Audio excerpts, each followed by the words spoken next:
Hey friends, my name is Jake. This is my dog Bandit. How you doing, buddy? Give me 5. Nope, not today. Give me a kiss. Kiss. Good boy. Yes, you are. Today, we're taking a look at this. A company called KOTAI contacted me. It's a company that makes kitchen knives, cooking knives.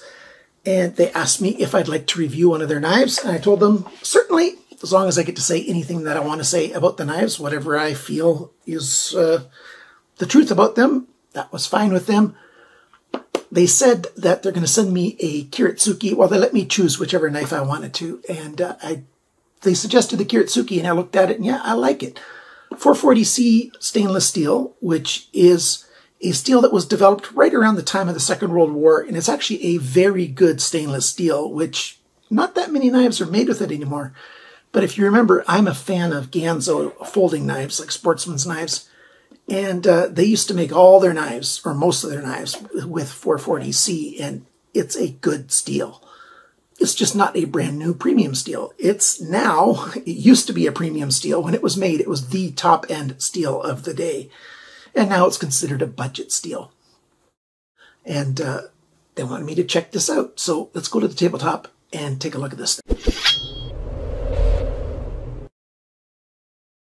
First off, let's take a look at the package it comes in.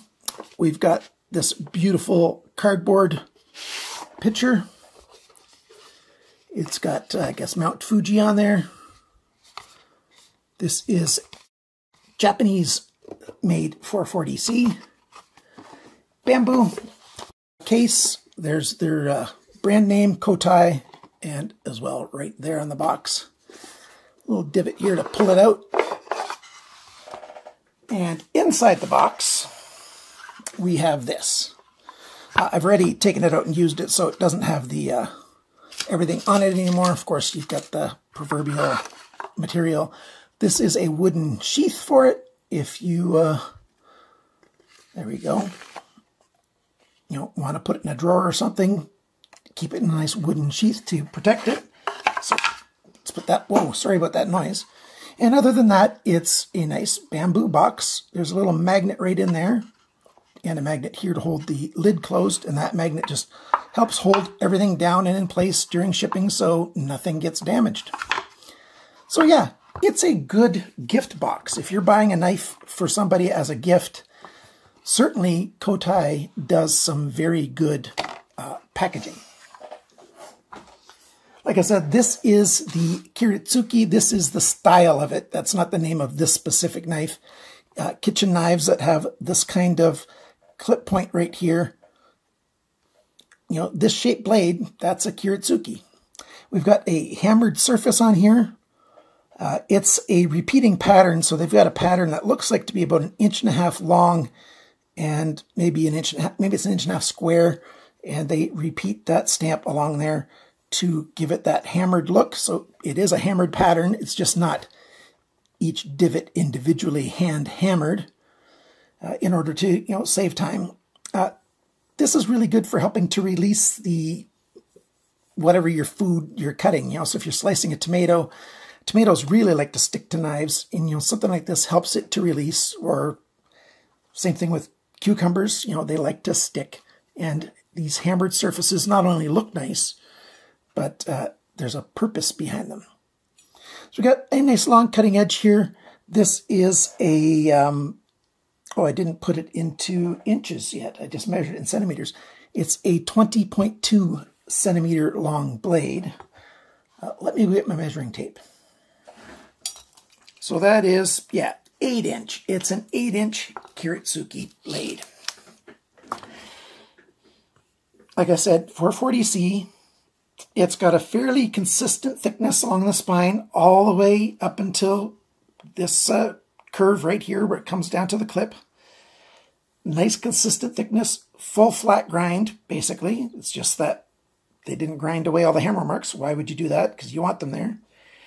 And it's a decent steel that I quite like.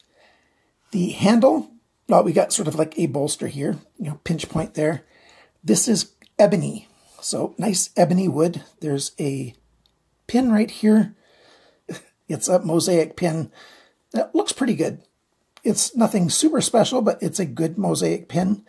And then right on the end, they've got the steel going along the inside, and then the cap here, of course, would be welded on in there. Or glued in, maybe, perhaps. Yeah, they couldn't weld it on because the wood's over top. They slid the wood on top. So yeah, they probably used an epoxy or something to glue this into place. But I used a magnet, the rat tail inside metal. It goes very close to the full length, at least, which is good. It's a good, solid construction. The finish between the metal and the wood, it's pretty good. It's nothing terrible. You can, on this side, there's a very smooth transition across. On this side, my nail gets caught on the steel, slightly raised right there. So in a few places, the transition isn't perfect, but right here on this side, it's a very nice transition. The wood is, whoa, don't want to cut that.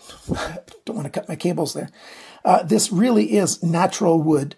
And so you have the natural little inconsistencies that comes in real wood. That's not a flaw. That's just the way wood is. So yeah, I quite like the handle. I like that it's got lots of flat surfaces. You always instinctively know which way the edge is facing. You grab the knife and you're not going to, start cutting on an angle when you want to cut straight up and down because you've got the flat sides. Let's talk about all the measurements and all that stuff on this knife. 440C stainless steel. The Rockwell hardness on this is around 59, give or take a little bit, which is very good for 440C. You can go higher than that on 440C, but then you're going to start to get a brittle edge. And, oh, I didn't actually measure the hardness. That's what KOTAI told me, that their target is right there at that range. So that's quite nice. Like I said, the length, 8-inch blade, 20.2 centimeters. The blade thickness at the spine is 1.86 millimeters. That's 73 thousandths of an inch thick up here. The blade depth, the largest spot here at the heel, 45.1 millimeters, 1.775 inches this way. The thickness behind the grind, and I measured it in a couple places, roughly where my fingertips are right now, and it was about 0.38 millimeters, 15 thousandths of an inch. I like that they made it that thin. Sometimes you get knives, kitchen knives, and they're a little bit thick behind the grind, and they're never going to slice very well if they're too thick behind the grind. KOTAI says on their website that their target grind angle is 15 degrees per side. 15 degrees per side is very, very good indeed. Well, I'm going to say that it's roughly 16 degrees on one side and roughly 19 degrees on the other side.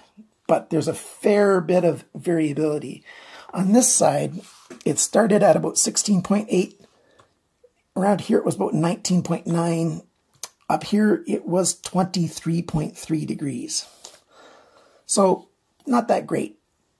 On this side, it started at 16.8, 16 degrees in the middle, and about 16.9 on the other side. And so that's why I'm saying 16 and 19, which isn't really 15 degrees.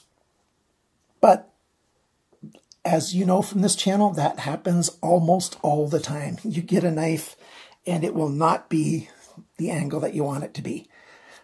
It's kind of disappointing because, well, let's do some more measurements and I'll tell you why it's disappointing. I'm not sure where to measure the handle length really. Like, where do you measure it?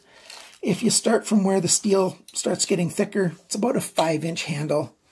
Oh, what is that in centimeters? It'll be on the screen.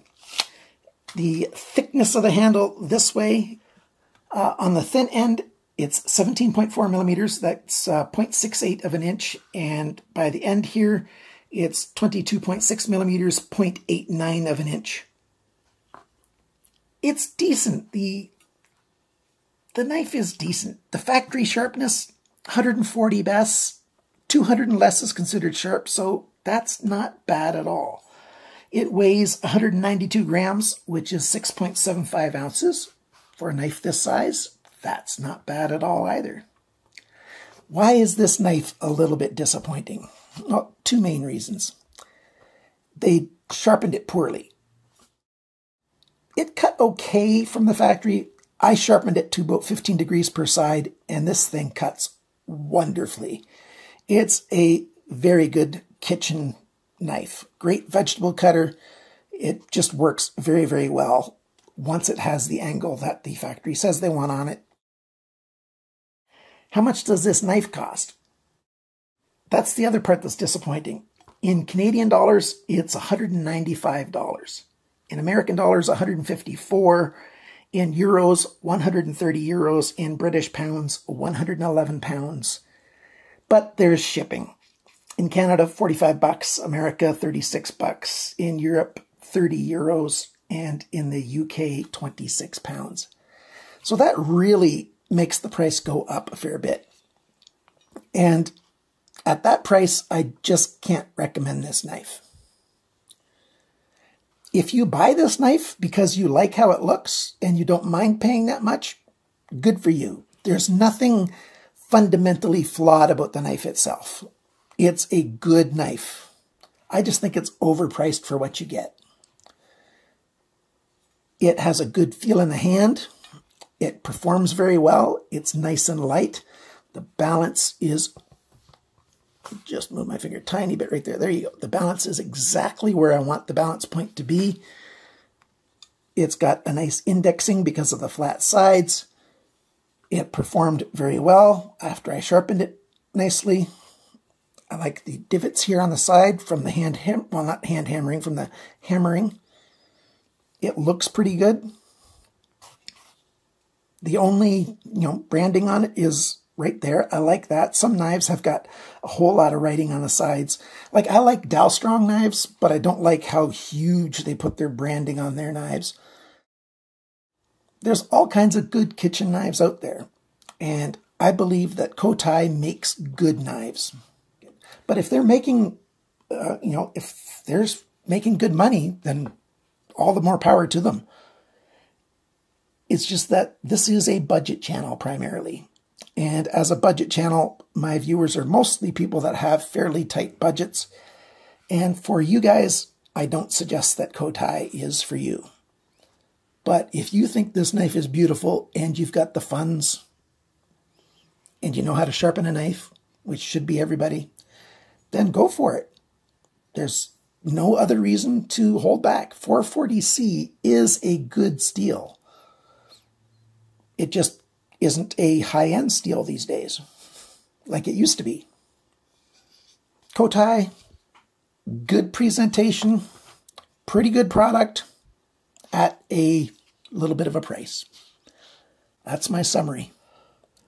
Some of you are wondering, why am I not showing cutting of food? I've done a whole video on why I don't show cutting of food. I've got that linked down below. Thanks for watching, liking, sharing, commenting, subscribing, all the good stuff that you guys do for Canadian Cutting Edge.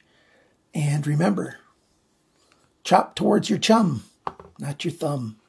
Bye for now.